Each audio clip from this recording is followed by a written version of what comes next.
là où aurait dû être Yosef, et l'ouest aurait dû être Yehuda. Vous voyez, c'est des questions que personne ne se posera jamais si on n'a pas accès aux enseignements des maîtres d'Israël. On lit la Torah, bon, comme Astérix. Et on ne comprend pas tout ce qu'elle cache.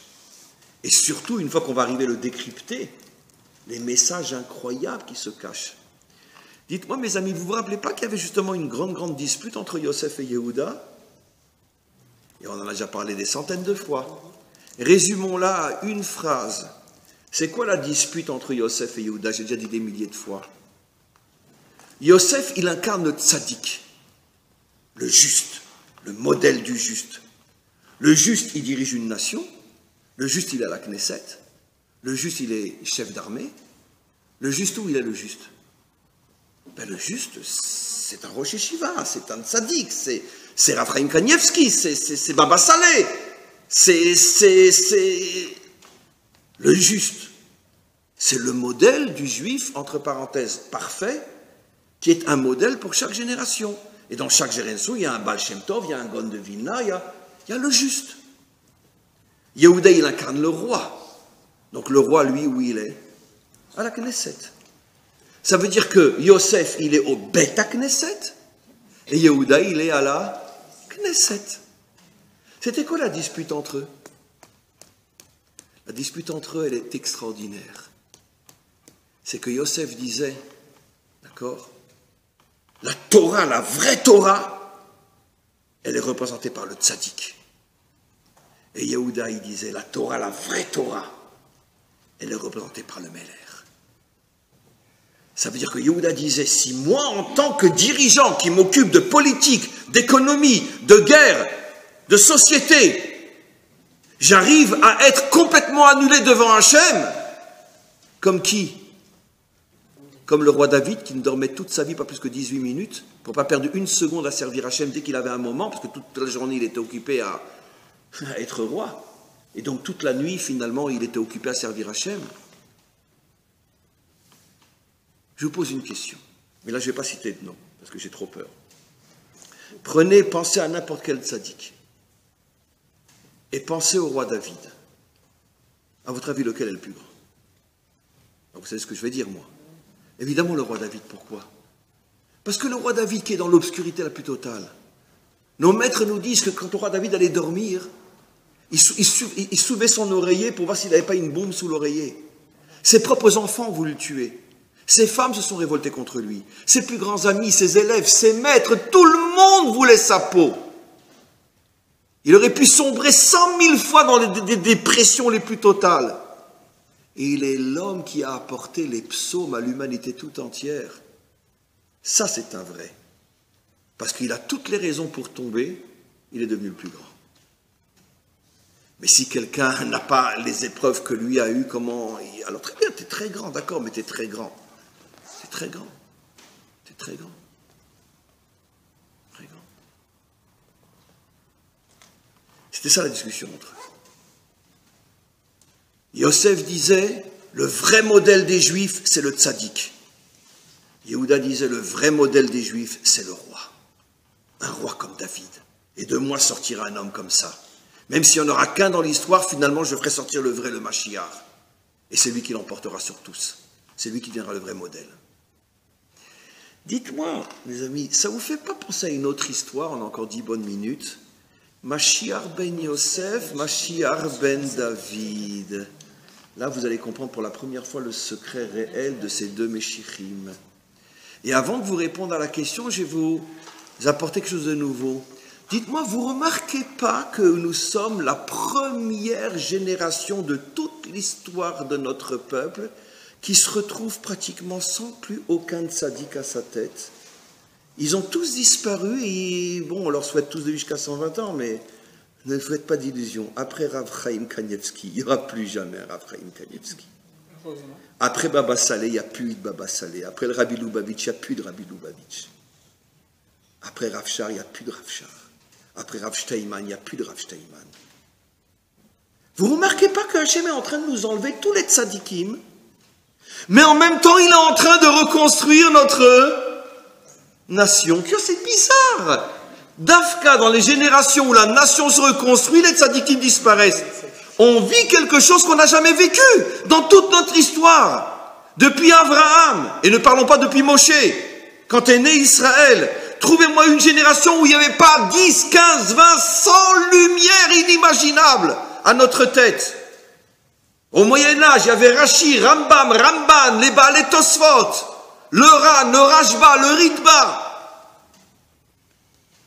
À l'époque de la Renaissance, il y avait le Hari Akadosh, il y avait Rabbi Yosef Karo, il y avait le Gaon de Vilna, le Baal Shem Tov, peu importe.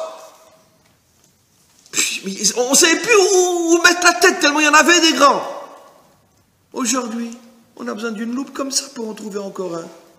Il y a les Talmidei Chachamim, mais je parle de géants comme Baba Salé. Pourquoi ils disparaissent tous et pourquoi on est sûr que jusqu'au Mashiach, on n'a aucune chance de les retrouver? Parce que maintenant, on commence à rentrer dans la phase Mashiach ben David, où l'essentiel est la reconstruction de la nation. Maintenant, vous comprenez ce que signifie Mashiach ben Yosef, Mashiach ben David. Mashiach ben Yosef signifie que pendant toute l'histoire, jusqu'aux générations qui précèdent la délivrance finale, le modèle sera Yosef, le tzaddik. Mais avant la délivrance finale, le modèle sera David, le roi. Alors pour l'instant, on n'en a pas encore un modèle comme ça. Pourquoi? Parce qu'on commence par le bas. On reconstruit d'abord la nation.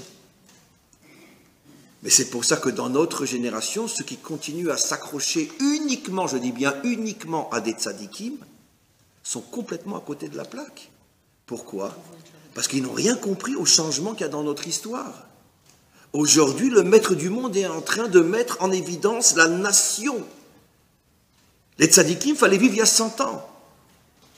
Attention, je ne dis pas qu'on ne doit pas s'attacher à un tzadik, mais pas en faire la priorité unique de mon judaïsme. Il n'y a que ça. Rabbi un tel. Non. Aujourd'hui, ce qui doit être ma priorité, c'est la nation d'Israël. Qu'est-ce que je fais pour elle?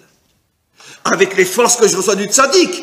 Et maintenant, c'est pour ça qu'on dit Mashiach ben Yosef. Parce que bien sûr que les tzadikim sont aussi des Mashiachim, dans le sens qu'ils nous donnent des forces, mais des forces qui nous permettent d'arriver à Mashiach ben David. Construire une nation dirigée par des dirigeants qui s'annulent devant Hachem. Ça, c'est le but final. Alors maintenant, vous avez tout compris. Pourquoi Hachem nous a dit de construire un Mishkan avant un Mikdash? Et pourquoi dans le Mishkan, celui qui normalement est à la place de Yehuda, c'est Yosef? Celui qui normalement est là où devrait être la tribu des rois se trouve Yosef.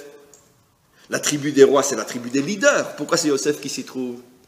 La Torah nous fait une allusion il y a 4000 ans, mes amis, que pendant toute l'histoire, ce n'est pas les rois qui vont nous diriger, c'est les tzadikim. Et c'est vrai que grâce à eux, on a traversé l'histoire. Et on leur doit tout. Parce que sans tous les tzadikim de chaque génération, on ne serait plus là aujourd'hui. C'est eux qui nous ont portés sur leurs épaules. Mais viendra un jour où Yosef cédera sa place à Yehuda, où le peuple juif comprendra que ce qu'il y a de plus élevé pour nous, c'est la nation, plus encore que les tzadikim. Quand je dis la nation, une nation revenue à la Torah, bien évidemment, avec des dirigeants qui suivent la Torah. Mais c'est ça notre travail aujourd'hui. Donc vous voyez comment tout a un sens. Et maintenant vous allez comprendre, Acharon, Acharon, Chaviv. C'est pas encore tout à fait le Acharon. Pourquoi le maître du monde voulait qu'on construise absolument un Mishkan dans le désert? Alors qu'on était censé y rester que quelques semaines. Pourquoi? Si déjà construire un Mishkan à Shiloh quand tu vas rentrer, pourquoi dans le désert? Parce que les prophètes nous révèlent que le désert fait allusion à quoi? Les 40 ans, le chiffre 4 passé dans le désert fait allusion à quoi? Aux 4 exils d'Israël. Et comment nos prophètes, en particulier Jérémie, appellent l'exil Midbar Ha'amim, le désert des peuples? Et pourquoi, quand nous sommes au milieu des nations, c'est comme si nous étions dans le désert? Parce que ton identité juive ne pourra jamais pousser tant que tu n'es pas revenu sur ta terre. Tu resteras comme quelqu'un dans le désert. Si Dieu ne te protège pas, tu vas mourir de faim et de soif.